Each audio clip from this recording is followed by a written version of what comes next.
This is Writers on Film, the only podcast dedicated to books on cinema.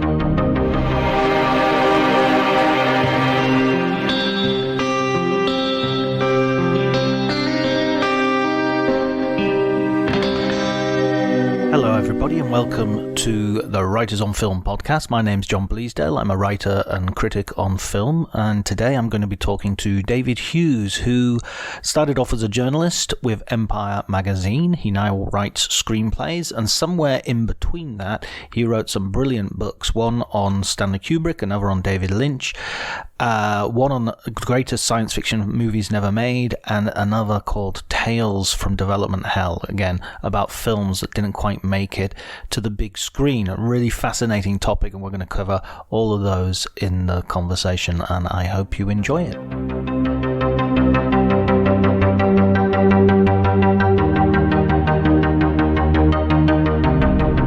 The weird thing is that although the Kubrick book came first, basically I had always wanted to do a book of films that never got made, and I think I probably would be very interested in a book of buildings that never got built, you know, and sort of this. I've always been kind of interested in that sort of Elseworlds kind of thing. So the idea of doing a film book like that seemed to be just nobody else had done it, and I really wanted to read one, so I ended up having to write it. But I actually pitched a book about Kubrick films that had never been made, because obviously, you know, he had some famous things, the Aryan Papers and Napoleon, and you know, there'd been a few things that he'd never got around to actually putting together. And instead the publisher came back and said, well, actually we want a book about Kubrick and all the films he did make. And I got to shove a section at the back about films that he didn't make, but it was through that sort of desire, I think, to make that book that I then did The Greatest Sci-Fi Movies Never Made, which was the precursor to Tales from Development Hell. And it was sci-fi in nature, I think, perhaps because the publisher was tight in books and their, you know, sci-fi was, and also because I don't think horror was really,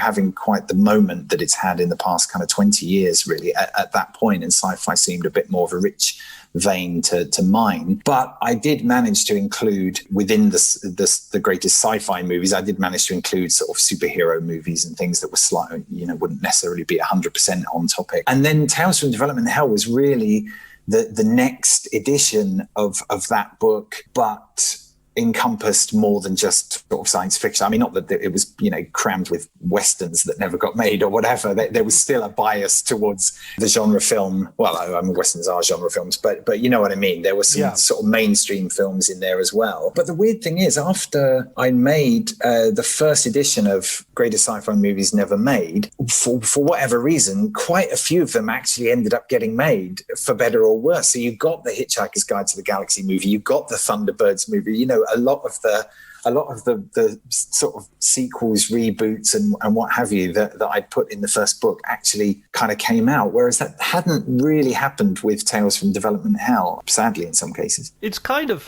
be careful what you wish for, isn't it? There's an element of, you know, in your imagination, a Hitchhiker's Guide to the Galaxy movie would be, oh, it's going to be amazing. And then in reality, it's a little bit, it's okay.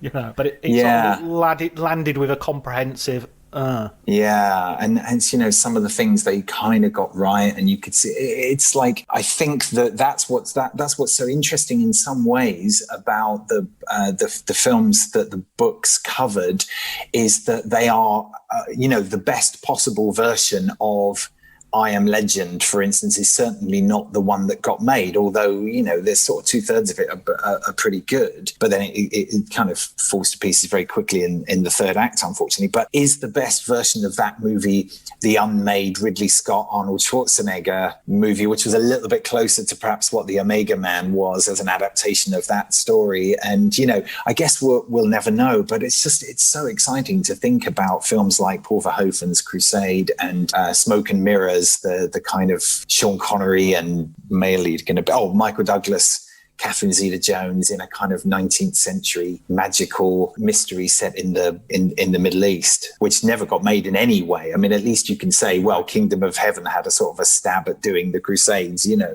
but Smoke and Mirrors did seem to be the big one that got away for me. Oh, would you say that's is there one of the films that if you could had a magic ticket and you could go and see any of the Unmade movies, which one would you choose? I don't know.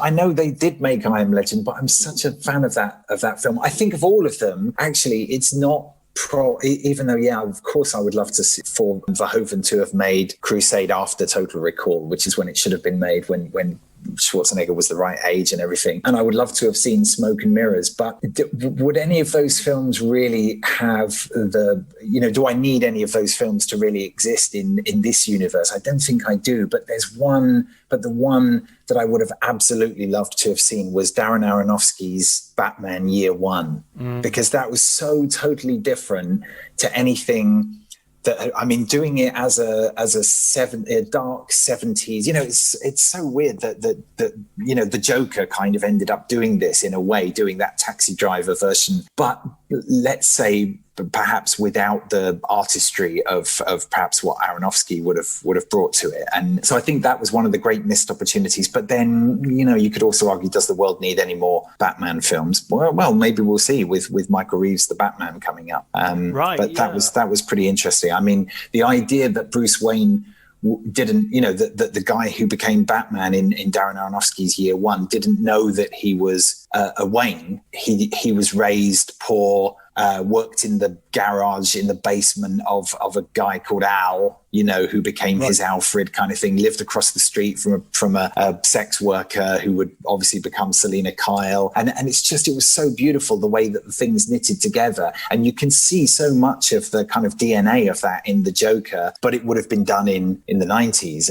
And just, wow, what a fantastic script that was. It had some of the DNA of the Frank Miller comic Year One, because Aronofsky and Miller wrote it together, but it was kind of its own thing, and it had this kind of muscle car Batmobile that was like a souped up Ford Mustang or Dodge Challenger or something like that, but from the 70s. Oh man, yeah, that's the one, because I knew you were going to ask me that question, because they always do. So. I know, no, that's brilliant. I was thinking the other day of one of the films that I would have liked to have seen, and the weird thing is, because Hollywood is such a cannibalistic sort of thing that it will recycle an idea even if one film doesn't get made, and it'll sort of remake it something else, the way Ridley Scott sort of turns all his Dune preparation into Blade Runner. Terrence Malick wrote a script for Dirty Harry, and I just think, a Malick Dirty Harry would be good. But then they took the main idea of his script, which was basically Harry Callahan going against vigilante cops, and they made it into Magnum Force anyway. So you kind of have this sort of Terrence Malick version of Dirty Harry in existence. It's just you don't know. It's just it's been hidden by the layers that have accrued. Yeah. On top of it. What about? Yeah, just on that point, actually. Sorry, yeah, I just wanted to say it was really interesting that Total Recall 2, which you not one of the sort of the great unproduced movie stories, but just kind of to your point, 100%. They were going to do a Total Recall sequel that happened to be based on the story The Minority Report from Philip K. Dick, and the idea was the precogs from Minority Report had been kind of established. They would be the sort of the Martian, there were all of those elements. And I think what happened is Gary Goldman, who'd written Total Recall, he explained this to me at length, but it was kind of 20 years ago now. So I'm a little bit rusty on some of the details, but he basically had suggested that the Minority Report would be an excellent basis for where the Arnold Schwarzenegger character gets accused of a crime that he hasn't yet committed because the precogs, so it's basically always kind of bundled up into a Total Recall sequel. And of course it advanced quite far, and Total Recall was like a big hit. So, but then it actually sort of evolved back into a standalone Minority Report film. And so none of that stuff kind of got wasted. And when I look back at the Planet of the Apes films that never got made, I do see strands of them in, even going back to 1988 when Adam Rifkin, he of Mouse Hunt fame, when he wrote a Planet of the Apes script, when Fox was first considering rebooting Planet of the Apes, 1988, it's a long way before Tim Burton got around to doing his kind of reimagining. And he basically come up with the idea of ditching all of the Planet of the Apes sequels, which I thought personally was a bit rude because I really like the Planet of the Apes sequels. You know, each has its merits, even though none of them are towering as the original. And what he did is he said, well, what if we ignore all the sequels? Because what people really remember about Planet of the Apes is that, you know, there are apes, Charlton Heston and the Statue of Liberty at the end. You know, what if we forget all those sequels and just kind of do a sequel to the original 1968 Planet of the Apes, and then you can sort of bring that back? And that's kind of what he did. And then I thought, oh my God, that's what they've done with like Halloween. And it took a long time for Hollywood to realize that they could actually and Terminator, you know, they could actually reboot these things and ignore whichever sequels are inconveniently bad or unsuccessful and do whatever the hell you like. You know, it's so weird that we were so rigid with the rules kind of 20, 30 years ago. But at the same time, it's sort of at that point you think, well, where would it stop? Would you sort of do... I wrote a satirical article once called Moonraker 2, you know, announcing the news of they're going to make a sequel to Moonraker? That'll never work, you know. Sort of inserting sequels to Bond films in between Bond films because they run out of titles. They run out of good titles. So let's do a Thunderball 2 instead of... Right. Spectre or something. Well, you know, you can kind of see it, and one of the things I think is quite exciting is that when you're in the era that's the sort of the postmodern era where new treatments of original of previous ideas have already sort of been done. Now what you're doing is kind of, and at the most cynical end of that, you can see the kind of the mini Stay Puffed men in the new Ghostbusters, which are clearly everybody's trying to make Minions. You know, because the Minions were so successful. So, you know, those kind of hideous sort of cynical things, but you could sort of ignore those and say, well, then, you know, that's not for me. So I'm not too worried about, you know, that kind of silliness. You know, you don't embrace the cynicism. But then there are other times when it's like you've had like 7 bad sequels, but now here's a really good one. And you sort of all is forgiven and you don't mind. I mean, I had kind of high hopes when I read Chris Rock was doing a Saw movie or something. I was like, yeah, you know, bring it on because it's all good, you know, whatever you want to do. They did 6 maybe 5 sequels to Wrong Turn, and then the latest one, which has got the same title as the original, sort of gets it right, and in a really interesting and exciting way, I thought, that turns the whole sort of idea on its head, that it's not the savages in the backwoods, it's actually they are actually quite civilized and we are the savages, you know. I mean, it's Cannibal Holocaust, you know, Dale and Tucker right evil, sort of. Yes, yeah, exactly. So it's kind of I think it's a kind of an exciting and time to kind of be still a fan of cinema, but at the same time you do have to kind of take the rough with the smooth. You know, you have to take the Ocean's 8 with what's another interesting reboot that's been done recently. I mean, you know, it's such there's such a big gulf between Batman and Robin and Batman Begins, that when Batman Begins came out, it was like so incredibly exciting. It reminded me of when Batman came out in 1989, and you didn't want to sort of piss all over the you know, Adam West and Burt Ward, but it was so profoundly different and new. It was like super exciting. And then after a while, you kind of get bored with those films as well. And then by the time the Dark Justice, or whatever the hell that rubbish that is called, comes along, Dawn of Justice, and the, you know, the Dark Batman, and you're just like, nah, you know, I'm tired of that now, and now I want to be doing the more colourful sort of Marvel thing. And then Marvel goes dark and kills off literally 50% of its IP in one film, which is still, I think, the most amazing thing that's ever happened in cinema. I was so disappointed, you know, when I found out that there was a second film. I went to see that with my daughter, and I thought, that is such a good ending. And she went, oh yeah, there's a part 2. And I was like, what? I was so like, oh no! Oi, Feige, no!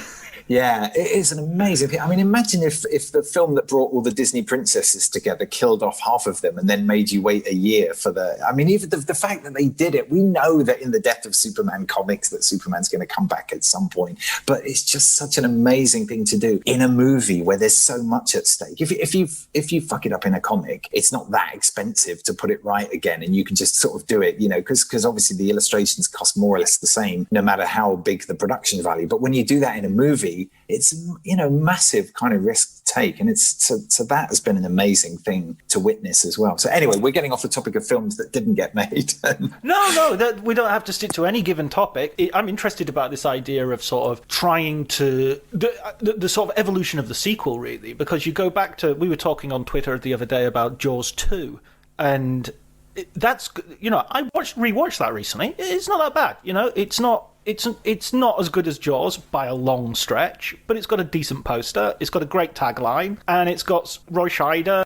Who's the other guy in it? The guy who plays the mayor. Is it Murray Hamilton? But in the 1980s, the idea of a sequel was considered really naff, and they were going to, you're going to take a bath on it, so you're going to make it cheaper because you're never going to make the same amount of money. You're always going to make less. Nowadays, it's the opposite, where the sequels seem to be gaining more and more, and frequently, even if they're inferior in quality, they still make a bucket load of cash. Yeah, and I think what really drove that was the international market became the tail that wagged the dog, obviously. And then what happens is, recognition is so important. And it's also that, this is a bit of an old idea now, but the idea that if you'd missed the first one on its theatrical release, but you'd caught up with it on home video, which is obviously, kind of a new thing that came through that really sort of exploded in the 80s. And then obviously, you had the kind of the DVD revolution in the late 90s. The idea being that now there were so many more people that were aware of this thing that the sequel was going to be bigger because more people would want to see that theatrically, whereas even through the kind of the first run of sort of Star Trek movies, that didn't really happen. You'd have an anomaly like a Star Trek 4 or something that would suddenly make some money, and then the next one would kind of flop again. And you could never really guarantee that they were going to get bigger as they went along. But the big ones certainly do seem to follow that pattern pretty well. So there was also sort of there was a trend, and I'm not sure if this is kind of stopped, but there was a trend of making two sequels at the same time. I think there was Back to the Future was the first that did that, where you had 2 and 3 made back to back or more or less at the same time. And then you had Lord of the Rings, of course. You had the Matrix films that were made at the same time. I think the Pirates of the Caribbean filmed the 2 sequels more or less simultaneously. But I'm not sure if that doesn't seem to be happening. And in fact, the latest Star Wars trilogy that's just come out, from the recent thing that J.J. Abrams came out with, seemed like, we hadn't bothered writing a story. We didn't... what the hell were they thinking? That's almost... It kind of gladdens my heart in a way, because it makes me think, oh, well, good. If you guys are this sort of incompetent, then there's hope for me yet. That's a good way to look at it. I think it's, for me, that was like, I understand that you could sort of go into something like Lost and not necessarily know how you were going to get out. But when Marvel's MCU has been built in the way that it was, even though there were a few sort of, missteps and a couple of things that withered on the vine, generally speaking, that thing is a juggernaut that kind of kept going. I don't think you really have an excuse not to map it out properly. And that did make me feel like, if you're not going to do it for Star Wars, do you know what I mean? What are you going to do that for? And Star Trek kind of thing went a little bit that way as well. It was a bit of a damp squib at the end of it, whereas the reboot itself seemed to be phenomenally well thought out, and then where it went from there just was not a good place. It reminds me of Charles Dickens, who used to write his novels, and his beginnings are always great because he's so excited, but they used to overlap. He would get hired to write, okay, I'm due another novel, so he'd be starting Tale of Two Cities before he finished Oliver Twist, and so the end of Oliver Twist will be a bit like, and they all get happy ever after, and then because I'm more excited about this other project, and J.J. Abrams feels a little bit like that he's like, Star Trek now, oh no, Star Wars, oh no, I'm gonna, Yeah, that's a good analogy. I feel like there are filmmakers who wouldn't necessarily be that sort of mercurial with somebody like Christopher Nolan or Christopher McQuarrie would sort of say, no, I'm going to do this and I'm going to do it properly, and then we'll kind of see how that works out, and not get distracted by sort of other projects or spread themselves too thin kind of thing. But a treatment for 3 movies, we're talking about 10 A4 pages. We're not talking about somebody who has to have every shot plan. Yeah, no, absolutely. But just know where your destination is. One of the things I was going to say, actually, to pick up what you were saying about people kind of getting attached to things, and it reminded me of the kind of period when, which I think has been happening a little more in television now, where you can't sort of do a big thing unless you've got like a Ryan Murphy or a David Benioff, or it's got somebody who's got some clout to be the kind of showrunner, and it's why you see these kind of superstar showrunners now. But there was a period when film studios were kind of just keen to sort of attach somebody who would at least give them like something. This is even before the cast come on board. They would want to attach like a big executive producer or something, and it's how you ended up with, James Cameron's Planet of the Apes or Oliver Stone's Planet of the Apes or something like that. And it was literally just somebody who's going to take $1 million to just put their name on something so that the studio can kind of kick it along the road a little bit. And I haven't actually done the analysis of whether any of those projects kind of ended up in a good place because of a big sort of, heavyweight that came on board, because we kind of know what happened with James Cameron's Spider-Man, that it was kind of a really exciting and interesting potential combination of actor and, if it had been like Leonardo DiCaprio or something and, James Cameron doing that, those kind of films that never got made, which I also cover in the course of the books, I kind of never really went beyond the sort of the treatment stage. But to me, it's exciting just the fact that those people were involved in those projects, and John Boorman doing Lord of the Rings, or Ridley Scott doing I Am Legend, as I mentioned before, or Ridley Scott doing the Hot Zone with Robert Redford and Jodie Foster. And I can't believe that I was the only guy doing books about films that never got made, but I guess I just carved out a niche, and that's the way it happened. And luckily for me, because I had no sort of experience of really writing books, because they were sort of broken into chapters, which books are handily, I discovered. All I had to do was really write like 12 or 13 really long articles. And I had a book. So it was not that difficult to transition from writing articles for Empire and stuff, So you started writing for Empire before you went over to, well, I mean, I assume you're doing both, basically. Well, yeah. I mean, I'd been writing for Empire for 10 years by the time I got the first book out the gate. Right. And I'd been writing proposals for probably 6 or so years. And basically, what were some of your best proposals that never got made? You could do a book about that.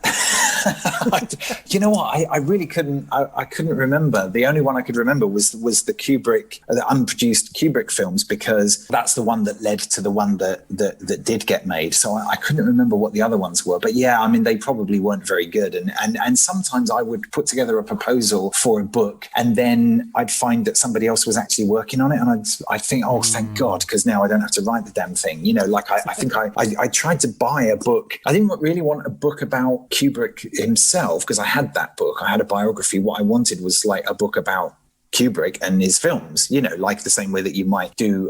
Tom Schoen did the Christopher Nolan book that wasn't really about Christopher Nolan's life, because that's not what Christopher Nolan was interested in. And I kind of knew about Kubrick the person, but I was much more interested in learning about his films. And sort of in a similar vein, I didn't think there was much biographical juice in David Lynch's backstory, which was the book I worked on after the Kubrick one. They sort of and then I did kind of the greatest sci-fi movies never made in between. But then I think the next project was Virgin, who were publishing the complete range, and they came to me and said, do you want to do Cronenberg or Scorsese? And I thought, oh God, that's a really tough choice, because I probably find more personal interest in Cronenberg's oeuvre at that point. But with Scorsese, how could you resist doing a book about Scorsese if somebody asked you? And then I think it was my wife who said to me, when are you going to stop writing films about other people and start writing films of your own? And I suddenly thought, oh my God, I've been wasting my life writing books about other people. I should be writing screenplays. And that's literally how I transitioned to writing scripts, which is kind of what I've been doing instead of writing books these past 20 years or so. So that's kind of what. So I basically transitioned from writing articles for Empire with no qualifications beyond the fact that I was the first guy to phone in when issue 1 came out and say, hello, can I write for you? And that's literally how I got that job, and I'm still there. That's how they still hire, apparently.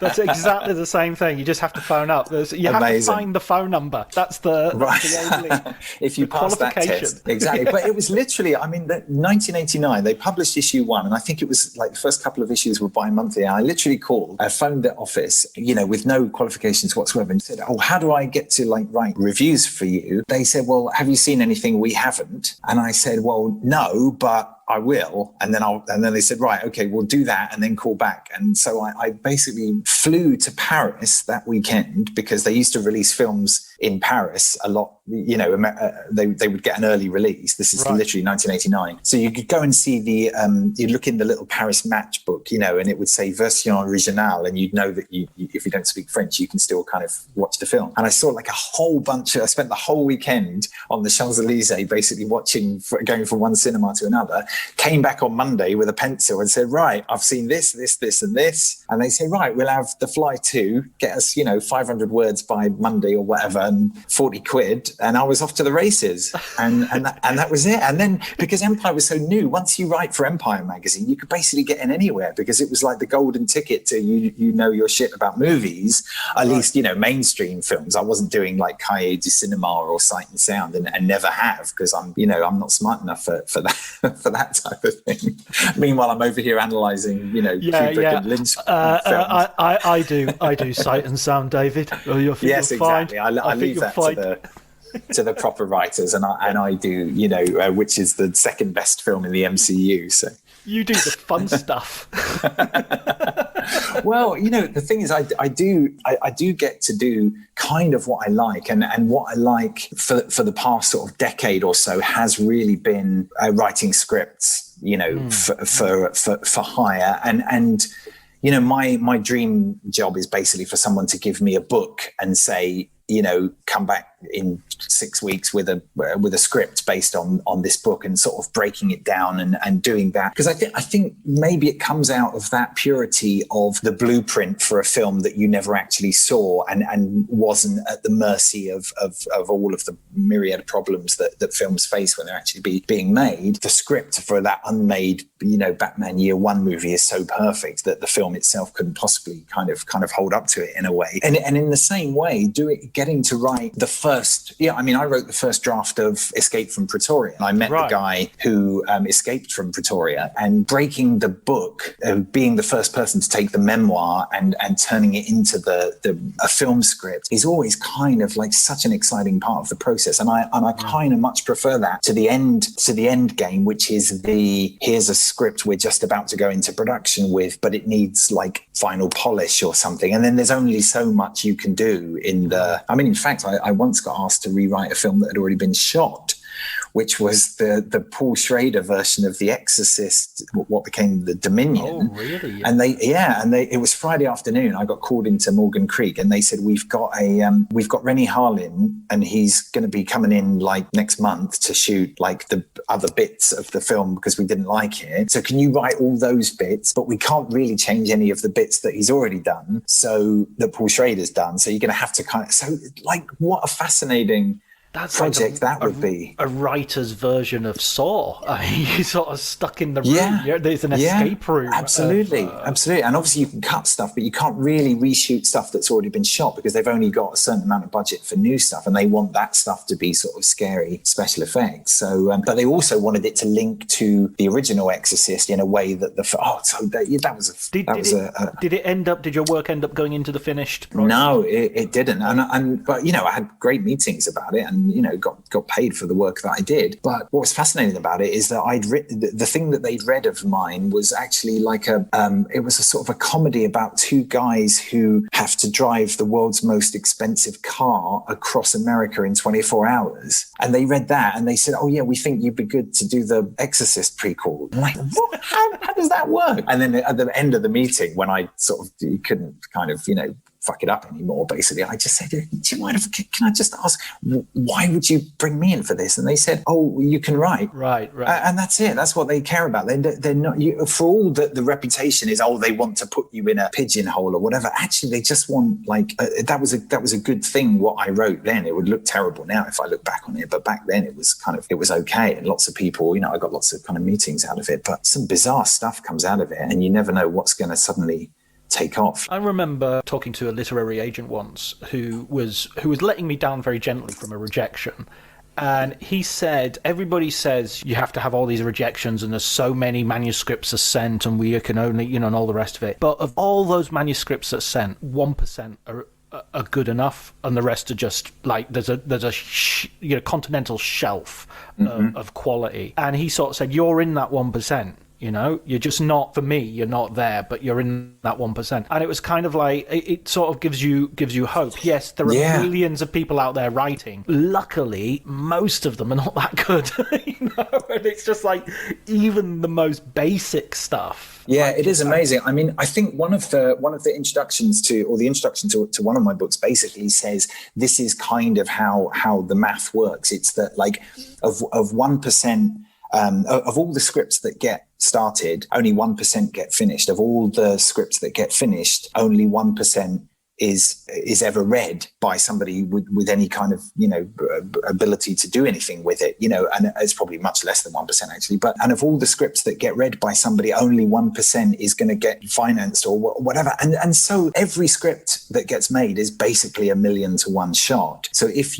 I had one feature made out of the maybe 13 to 15 that I've kind of written, most of which have sold or been optioned at one point or another. And obviously it's different if they're coming to you with a book and saying, here you go, adapt this kind of thing. But so the numbers are massively against you in every way. But I do see that that's starting, that the gatekeeping is starting to go away now, and that social media has opened up such an amazing method for talent to out, that there's just no way that talent will go undiscovered in the next kind of for the next generation, because you can get noticed very, very quickly. And Hollywood, of course, has always jumped on whatever looks like the hot shit of that particular day kind of thing. So it's just that the churn is so much faster now. But when you get somebody who comes in and says, hey, here's a moribund franchise that you've got knocking around Lionsgate or whatever, I've got an idea to juice it, they're going to say, well, sure, we'll give it a punt, because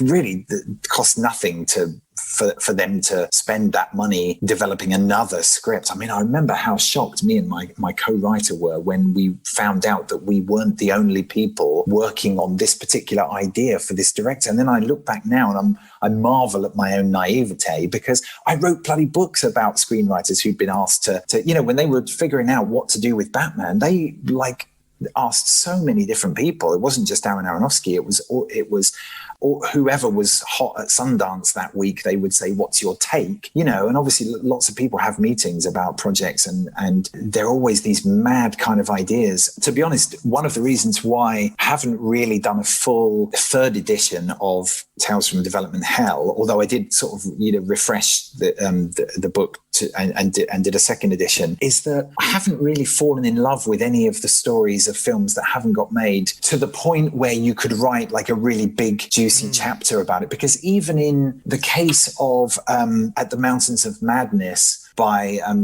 Guillermo del Toro, his adaptation of the classic H.P. Lovecraft story, I feel that story's been out there now because of podcasts and interviews and what have you. It feels like I would really just be compiling, rather than doing the sort of the raw research. And I feel that he's kind of told that story. So maybe I'll stumble on a couple of stories that will make me feel like I really want to dig into it and get enough material to do like another book. But then again, hopefully script or two will come along in the meantime. And obviously now you've covered this a little bit with what you were talking about with Tom, but you really have to be sure now that you've got like a shit hot idea before anybody will actually put it into print. And so the lavishness of the books that are coming out for filmmakers now that will put like a £30 plus price tag. There are very few directors in who are going to be worthy of that, and the amount that you're going to get paid for is not really enough to live on. So you're having to do these things as labors of love around other projects. And when you've got a commitment to a publisher, you can't suddenly go off and write a film script for 3 months or whatever. So I haven't really found anything that I've wanted to do do that was new. And besides, I kind of like my niche. Doing so I may just endlessly refresh and update those because I find those exciting. So, I mean, Crusade, recently the rights to Crusade got optioned or got bought from Arnold Schwarzenegger, who had got in a settlement deal or had picked them up at the fire sale, the Corolco fire sale, and had sort of hung on to those rights over all those years. And now someone else owns it, and who knows, they may revive it and bring it back. But there's always kind of life in some of those long dead projects, as we've seen from just some of the content that's come out over the past 20 or so years. Well, I want to come back to that, so let's put a pin in that for a second. But one question I wanted to ask was, after doing Tales from Development Hell, which is full of stories of writers being, kind of, excuse my French, shafted, what then made you think, follow your wife's advice and go, I want to be that guy. I want to have the bottom bunk of the prison cell, please. Well, it's because what I really didn't want to do was direct. So I think that was the natural way to sort of make films and always be able to blame the other guy. And my old co-writer that I used to collaborate on some of my projects with, he said, that's because you haven't written anything that you're so in love with you couldn't bear anybody else to direct it. And I was like, no, it's pretty much that my visual sense kind of ends on the page and doesn't necessarily translate to the stage. No, I couldn't imagine kind of doing that. And I think also, writing those blueprints, you've got a lot more freedom to kind of, I write quite fast, generally speaking, and I've got a lot, there's a lot more stuff that I can produce in a shorter amount of time. And also I've always worked to order. I mean, my day job is kind of running a marketing agency for films that I've been doing that for 30 years now as well. And my own company's been going for 15 years as of April. So basically, making trailers and TV ads and promos and digital assets and posters and what have you for films is kind of wearing sort of one hat. And then I guess that because I was always working with somebody else's raw materials when I was making trailers, you're always given a film or whatever, or if I was doing an article, it was about somebody else. This was kind of my way, screenwriting was kind of my way to build the story from scratch, or if it wasn't built from scratch, then to take a book or in some of the best cases, somebody else's idea that they would kind of pitch to me. And I would say, great, I'll go away and do the first draft of that idea, if someone comes up with. And yes, there were a lot of, to come back to your question, there were a lot of horror stories in that book, but all of those horror stories tended to be told by people who were living in gorgeous apartments in Malibu or the Palisades or whatever. So, they got paid very, very well to be treated so badly. And in the scheme of things, they're not like children mining lithium from the ground in Sierra Leone or whatever. I mean, they're being treated poorly on a curve. Very relative, yeah, very, very relative form of poverty when it's all like only 3 Ferraris. Yeah, but when you look back at some of those stories and you realise the pain that those people have gone through. I mean, I have experienced that pain on my own sort of small level. And when people make those, I mean, one of the sad things, I guess, was when I realized that William Shatner had aged out of the T.J. Hooker Jr. movie that I wrote for the creator of T.J. Hooker, who'd basically hired me to write an A-Team, 21 Jump Street, whatever type reboot. But T.J. Hooker would be in it as, played by William Shatner. Right. But his bumbling son would have just graduated from the police academy with as basically the sort of the shit Kennedy son, if you like. So his father was this incredible legend, and obviously played with tongue firmly in cheek by William Shatner, but played completely straight. And he would be the sort of the bumbling idiot who, of course, comes good at the end. And when I realised that actually that just was not possible for the simple reason that William Shatner had to be in it, and he could no longer get insured for action scenes because he past the age of 80, it was like, and it just was gone forever. And I did really, and not that I had high hopes that it would get made, but just for nothing to come of it, for it never to appear in any form. I mean, that did hurt. Nothing that you could transform or in some way sort of make it into something else. Yeah, exactly. It had to have that. I mean, not that, I mean, of all the IPs that you could be given, this wasn't the dream. Oh, you know what I mean? T.J. Hooker's pretty high up there. I mean, a little bit below Manimal, but you know. But I was happy to take it. Do Airwolf. Yeah, exactly. And I was excited, and just the idea that they sort of that one. Yeah, it was. I know we're not really here to talk about screenwriting, but that was, I particularly cherished that one because it was one that they didn't want me, and I kind of fought for it and got it. Right. So Did that you have was any meetings with Shatner? No, I didn't. I was meeting with Rick Husky, who was the T.J. Hooker guy, right. And the producer who was actually going to sort of be the producer for the film, who had actually, I can't remember what his name was, but who had actually done like big films, and so you could sort of get this set up at whichever studio owned the rights, which I think was Universal. Yeah. So I mean, there were a few experiences like that along the way, and it was quite indulgent of me to in the second edition of Tales from Development Hell, I did add a chapter which described my own sort of, and now if I do a third edition, which honestly I am about halfway through a third edition at the moment, I wouldn't include that chapter now because I realise that other people's tales from Development Hell are much more interesting than mine, and mine are actually fairly humdrum by comparison to these kind of giant movies that never saw the light of day but will always fascinate in the mind, What about movies which have sort of been long delayed or long gestated to the point that they look like they'll never turn up? I'm thinking of Terry Gilliam's The Man Who Killed Don Quixote, which I saw really recently.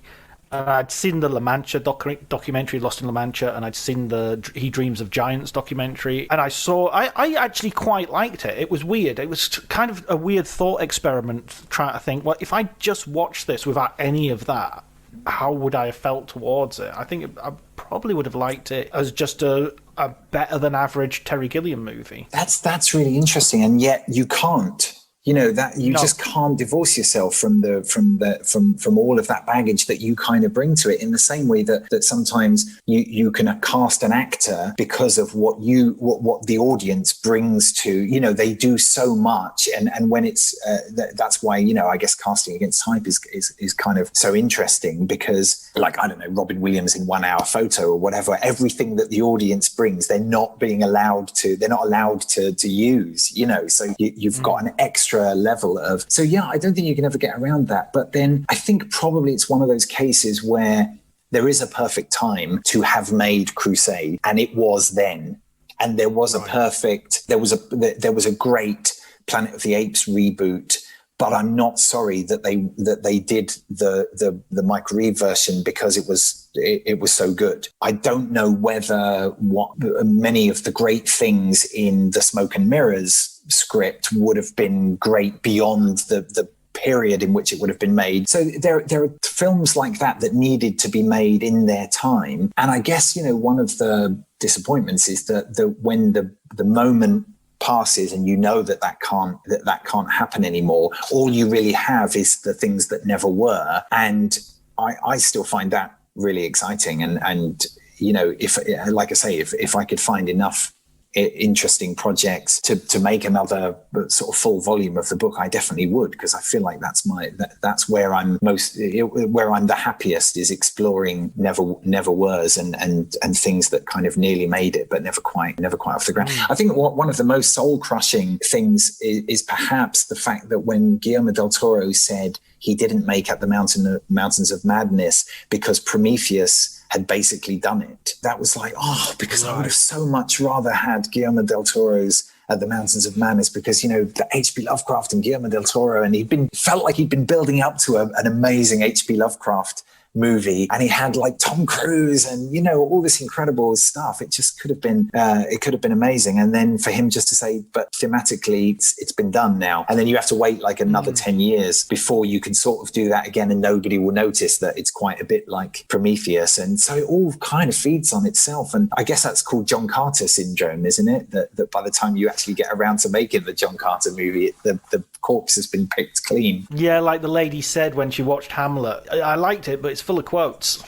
I mean, the thing I love about Lovecraft is I love the setting, the date. It's contemporary to Lovecraft. He's writing contemporary stuff for him, but that 1920s, sort of interwar period, I just think is so atmospheric and great. I guess The Mummy sort of had a little bit of that sort of atmosphere, the sort of Brendan Fraser version. I like Reanimate and From Beyond and all that schlock, but it's not really H.P. Lovecraft, is it? Yeah, that's the problem. You kind of want, and there have been other subsequent, but I think what you want is an absolutely set in the period, pure, true to the spirit of the stories, kind of a dunnage horror, which I guess they got kind of a little bit close. I mean, Brian Yuzna and Stuart Gordon, between them, they did have a really good crack at it, but they never quite got the combination of the budget, the atmosphere. You need a director to come along who worships H.P. Lovecraft and wants to do it in the same way that directors have come along and writers have come along who worship Stephen King and want to do Stephen King right. And I do believe that it will happen, but it will probably be, we'll be in the sort of the late 2020s, which will be 100 years after the stories were written. And hopefully somebody will come along with that kind of love, as they did for Stephen King over the last kind of 10 years or so, where we've seen these not only these amazing adaptations of Stephen King's stories that have been done before, but the sort of poorly, but also the massive influence that Stephen King has had over things like Stranger Things and other things that we see now that we know bear the telltale sort of imprint of his influence. I think they should have had Peter Jackson and Del Toro should have swapped films. I think Del Toro should have done The Hobbit like he was supposed to, and Peter Jackson should have done Mountains of Madness. Right. It's like he did with King Kong. It was a sort of, and he had the background in horror, and that's a really good thought. You see, there's a whole book there on films that should have been that weren't even mooted, but this would have been a good person to do that project. Right. Let's do swapsies. Yeah. Made a good. I was thinking as well, because living in this sort of Never Never land of projects that didn't quite make it off the ground or made it very close to the air but didn't ever get properly made, there's always a price, there's always that invisible price. So if James Cameron makes Spider-Man, he doesn't make the film that he's then going to make. That's true. It sort of becomes a trade-off as well. Would you swap this for that? Would you swap Total Recall 2 for what did Verhoeven do? Showgirls and Basic Instinct, I guess. Yeah. I mean, that's a really good thought. I don't know why I've never thought about that, but you've made a really good point. Yeah, you have to give up something, don't you, in order to get the thing. And I think in a lot of cases, it probably wouldn't be worth losing. I mean, I definitely think that if Cameron had made Spider-Man, there wouldn't have really been any reason for Sam Raimi to do it when he did it. Do you know what I mean? So we'd have to sort of give up those things. And I know that not all of those films turned out super great, but there's enough kind of really good stuff in there to make you think that maybe the planet kind of did, maybe we do live in the best of all possible universes, even though we didn't get to see those films that we've kind of discussed, and waiting for the right Lord of the Rings to come along and the right person to do it and the right budget and the right... And I think, one of the reasons why some of these things shouldn't have happened when they didn't is because special effects weren't ready. I mean, that's really what the whole thing with waiting for Avatar, for better or worse or what have you. The way that the Planet of the Apes films were done, when they were done, the reboot, they were so brilliant because they were able to get the characters to be the way they were. It was just, they had to be done in that time and would have looked a bit rubbish if they were done when they were meant to be done. So that's a very good point. It's not just the trade-off, it's all the fact that they probably would have been diminished by the fact that the special effects hadn't caught up to where they needed to be yet. Yeah, I think John Boorman's Lord of the Rings sounds...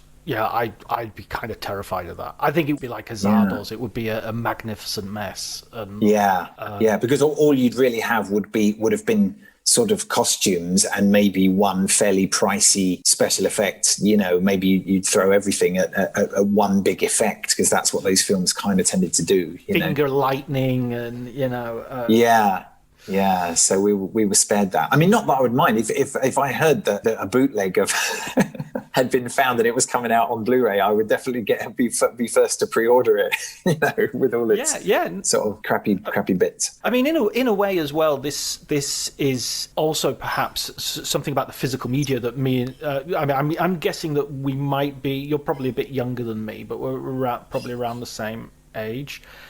So I'm guessing you grew up with. You're looking quizzical. You don't want me well, to say. I came out the same year as. I came out the same year as Planet of the Apes and 2001: A Space Odyssey. I was born in 1968, so I'm. Oh right, okay. I reckon I'm a bit older than you. Yeah, you are. I see. So you full. I assumed that I was the relic. But what was the point that you were going to make anyway? Oh, God knows. No, I remember. Yeah, when you said there's a bootleg about the John Boorman Lord of the Rings, that feels like a throwback to when I used to watch a dodgy recording of Clockwork Orange on a video cassette, which was obviously sort of filmed from a TV in Holland and smuggled into the country. So there's this sort of sense that there were these sort of impossible movies hiding out there somewhere, which kind of doesn't exist anymore. I feel that I know about a movie well in advance of it appearing. The common complaints about the trailers showing too much and this, that, and the other. Rampant speculation, which even if fans don't know. I mean, I'm guilty of this myself. I wrote an article about Once Upon a Time in Hollywood, which basically guessed pretty accurately what was going to happen. So. Right. Which I took a bit of pleasure in it, I guess, but you know what I mean. There's an element of the space for that kind of mystery is a little bit narrower than it was in the 80s and 70s. I mean, I remember walking into movies and just going, "What's this?" It's definitely, and you know I mean, when I think back to kind of how I used to experience a lot of movies and TV, it was basically because you couldn't like afford to go to the movies as often as you wanted to, and you had no home video, and the films that were on TV you had to wait 5 years to see. Basically, the ways that we re-experienced films were like novelizations. If you were very lucky, photo novelizations, which were basically frames of the film. I want to do an episode on novelizations. I really want to do. I mean, they're just crazy. Philip Kaufman sent me the photo novelization of Invasion of the Body Snatchers, and it's after I interviewed him as kind of a thank you. It's an amazing thing, and it was like such an amazing relic from a bygone age because I had forgotten that they existed. But then I remembered that years ago that was my video. That or a cassette recorder taping Tom Baker Doctor Who off the TV so I could listen back to it later or whatever. That was the only way that you could sort of re-experience things. And then, of course, if you could get hold of film magazines that would go a bit deeper, like if you were lucky enough to be able to get a Ciné Fantastique or something like that, then you could really take a deep dive behind the movies. Of course, that would be the equivalent now of just kind of rewatching it on DVD. But to your point about whether or not it's possible to find hidden movies, I think it is. But what you'd have to uncover now is a script that you didn't know had been written for a film that didn't get made. And that's where I think that may be a scene that hasn't been fully mined, because there are quite a few, like we were talking about, like the filmmakers who were offered like to write their take on a Batman film or something. Those things are kind of, it can be dug up, and these scripts do surface from time to time, and occasionally you'll see, here's the guy who wrote the original draft of The Truman Show when it was set in New York and sort of didn't have the comedic elements that come naturally with putting Jim Carrey in it, and it wasn't the Peter Weir version of it. It was and Andrew, I can't remember his name, but Andrew Nichols.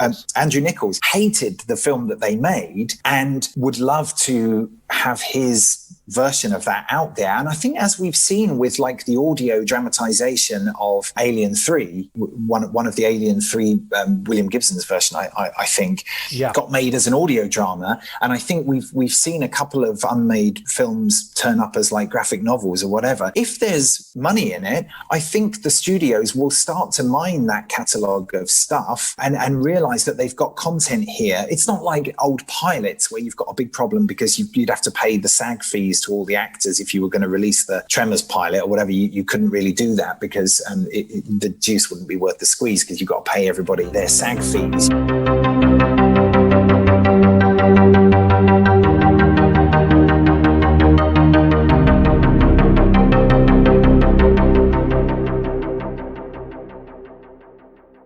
going to make a reference to is it David Lynch, Eraserhead, where Jack Nance goes through a door. 4 years later, he actually enters the room. This is our tribute to that. And that's good because the question that I wanted to ask you before we were interrupted was actually a David Lynch one, because you've also written a book on David Lynch. And I thought one of my fantasy unmade films would be the David Lynch. Is it Robbie Rockets or Ronnie Rocket? Ronnie Rocket, yes. So I wanted you to talk about that a little bit. Well, as you may know, all attempts to synopsize David Lynch's script for Ronnie Rocket have ended in madness and death. So I can't really be sure that I could tell you accurately what it's about. And even when I interviewed one of the guys who was supposed to be in it back in, I guess, the late 70s, but when it was kind of first mooted, was Dexter Fletcher, and he couldn't really remember except that it was about a little guy with a shock of red hair who'd been experimented on and had to plug himself into the wall every 15 minutes to kind of recharge. And he ends up joining a band, like it would have been a punk band, I guess, and becoming sort of a sensation. But then some terrible men in dark suits called the Donut Men. I can't say any more because otherwise I risk, as I say, madness and catastrophe. But it's pretty bad and pretty mad. Sorry, that was Freudian.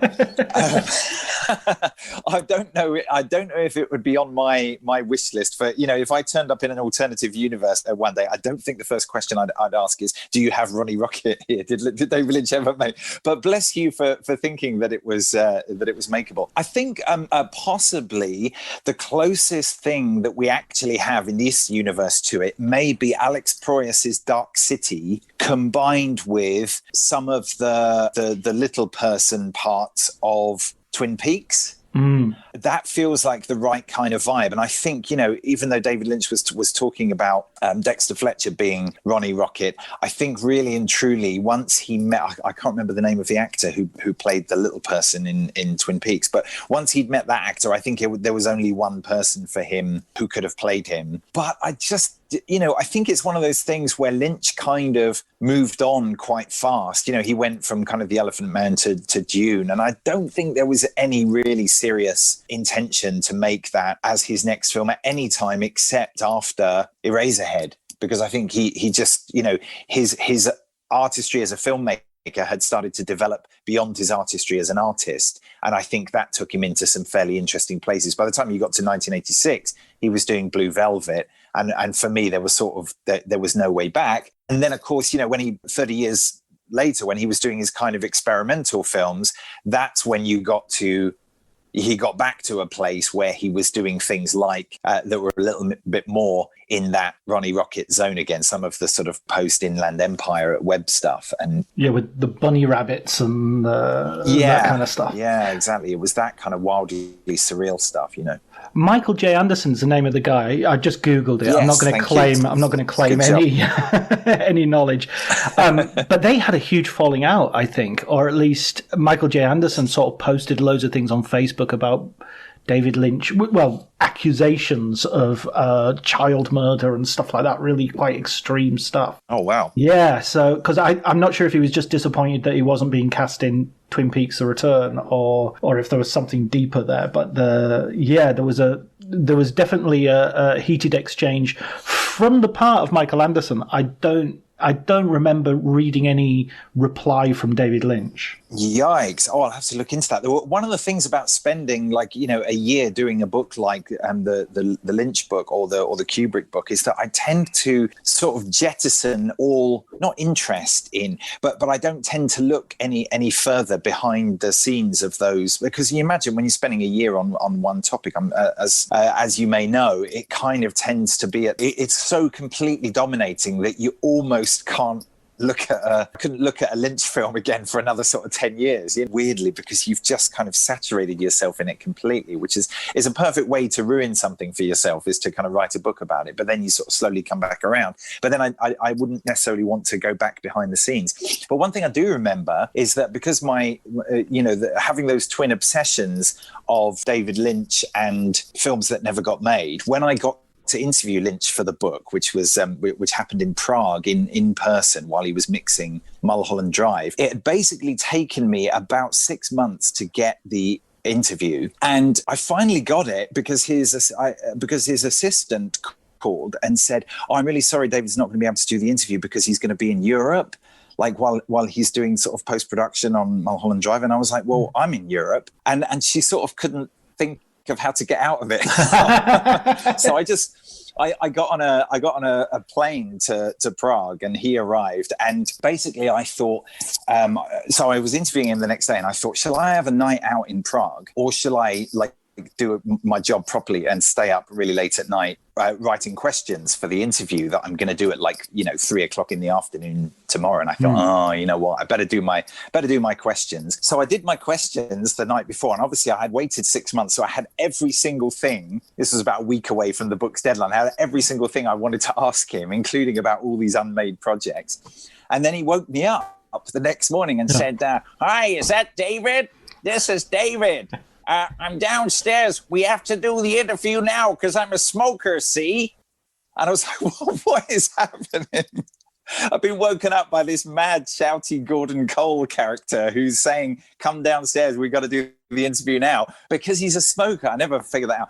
So I go down to the breakfast canteen or whatever. He's sitting there with Angelo Badalamenti, who's sipping coffee in that very intimidating Mulholland Drive kind of way that wasn't even a reference yet because I hadn't seen Mulholland Drive. Anyway, and I just basically dumped over the next couple of hours. I dumped questions on him about all these unmade things. I said, so what was the deal with that film that you were going to make with Neil Gaiman called Up at the Lake? And he would be like, I don't really remember. And then I said, well, luckily I interviewed Neil Gaiman and I asked him about it, and here's what he said. So I kind of wouldn't let him off the hook because I knew that he was just gonna flim-flam me and say, yeah, that was never really a thing. But I had everything ready to go. So I think it's somewhere in the back of the complete Lynch, now sadly long out of print, but may still be available as an ebook. There's a big and perhaps definitive list of all those films that Lynch didn't get to make, because I made sure I had them all ready to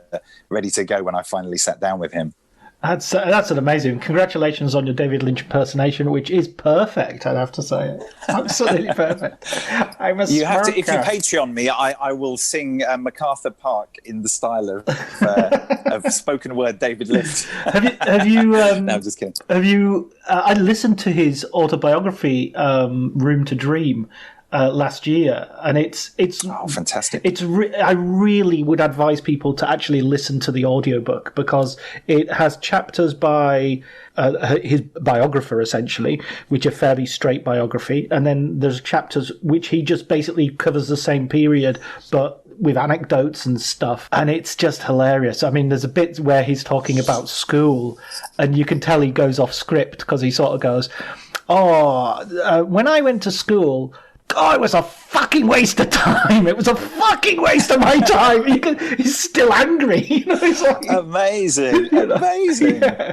Complete waste of my time. So he's angry, and because he's shouty at the best of times. So angry and shouty. I imagine that's quite a treat. Yeah, and it's sort of shoutiness, but without sort of nastiness to it. Weirdly, I actually did visit his school, the art school that he went to in Philadelphia. Just because while I was working on the book by coincidence, I was in Philadelphia for work, which was handy. So I went to his kind of alma mater. But I don't know if he's referring to his kind of small town school in Spokane, Washington, or whether he actually didn't get much out of art school. But I would challenge that theory because I think he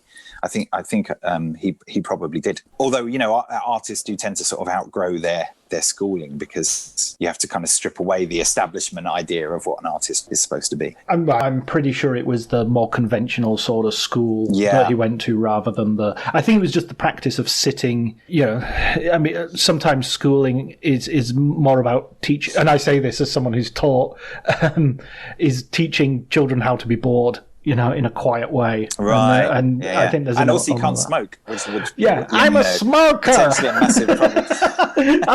I'm trying mine out now. That wasn't bad. Not bad. Yeah, no, the smoker thing, I eventually figured out it was because for some reason it meant he'd arrived by train overnight from Paris to Prague because you could no longer smoke on the plane. Right. And he used to only fly Air France because you could still smoke on Air France flights, like right up to the kind of mid 1990s or something. But then they'd even kind of stamped that out on Air France flights. So he'd arrived earlier than expected. Otherwise, that would have been one of those great David Lynch mysteries. Why have we got to do the interview now? Because I'm a smoker.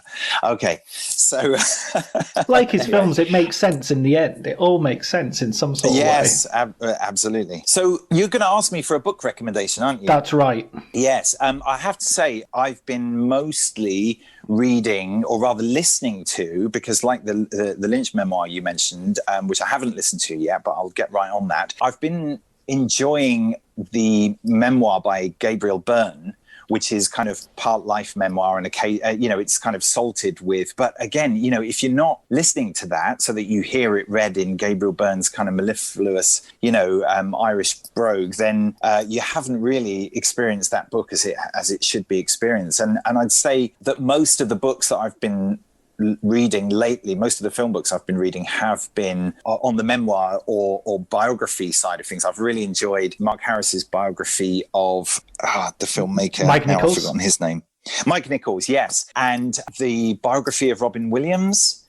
But I think the book that I've enjoyed the most this year is probably Helen O'Hara's Hollywood Women versus Hollywood. And I think you've spoken to her for an episode of your podcast. I would think that was really fantastic, because I think it opened up such a rich kind of theme of the early decades of women in Hollywood and the horrific things some of them went through in that period. And I felt that she just kind of lifted the veil on that stuff, and I really wanted to find out more, because it was stuff that I had no idea had kind of gone on, and I found that completely fascinating. But I also wanted to give a shout out to the book which got me into screenwriting, because that was a very important book, even though it's not a sort of film book per se. But the book 3 Screenplays by Richard Price was basically, after I'd read like a bunch of screenwriting books and found that it hadn't really kind of helped me actually get started. That book was so liberating, because I was about 2/3 of the way through it when I thought, I think I know how to do this now. And basically he'd kind of, just by the ease, how easy he made it look, and by the way that he just kind of formatted for readability and everything, it kind of demystified the screenplay. And that's probably not that easy to find these days, but I really recommend reading, if you can track down those books of screenplays. I've found them over the last kind of 30 years to be so much more helpful than books about screenwriting. So, even if you have to read the kind of classic screenwriting books, I would urge you to read scripts published officially or otherwise, because that really is the best insight into not only, how to format scripts and, how the greats kind of write screenplays, but also what's happening in screenwriting now. When you read a modern screenplay, you'll be amazed at how much things have changed over the past 5 years and 10 years, and that there's a new kind of language of screenplays that is right for now. And we're still kind of taking advice from, people who were writing their screenplay books 25 and 30 years ago. And, things move on pretty fast. So anyway, sorry, you're looking for one recommendation, but I just wanted to kind of blurt out a bunch of things that I've liked lately. Most people so far have given multiple answers for that question, and I'm perfectly happy, because ultimately it's what it's about. It's about people who are listening, getting recommendations, jotting them down, and going out and searching. So the more the merrier, really. I would second the Helen O'Hara book, Women versus Hollywood. I'd also second the Gabriel Byrne book, which I also listened to in an audiobook. Why wouldn't you? I mean, it's Gabriel Byrne. It's like one of the most beautiful voices since Richard Burton, in cinema. Absolutely. I just found out today that Matthew McConaughey, even though it's published in October, that Matthew McConaughey has narrated the audiobook of his memoir. So I've just got that, and that will be my next listen after the Lynch one. So there's plenty more going on there. It is a really daft book. It's really, really. I can't wait. I know. I mean, absolutely can't wait. It lives up to your expectation of how he. I think he includes something. This isn't a spoiler, but he includes something in the book. And again, I listened to the audio version, which are like sort of moments of Matthew McConaughey Zen, where he goes, is he? Oh, he's a green light because it's the title of the book. And he sort of just has these moments where he goes, green light. You know, always remember, don't smoke cigarettes or they smoke you, or some jibble jabble stuff. You know, it's just lunacy, nice. But very amusing lunacy. It sounds super fun. Absolutely. Well, listen, David, thanks so much for your time. It's been really great talking to you. You too. Yeah, thanks for having me. And I'm looking forward to listening to more episodes.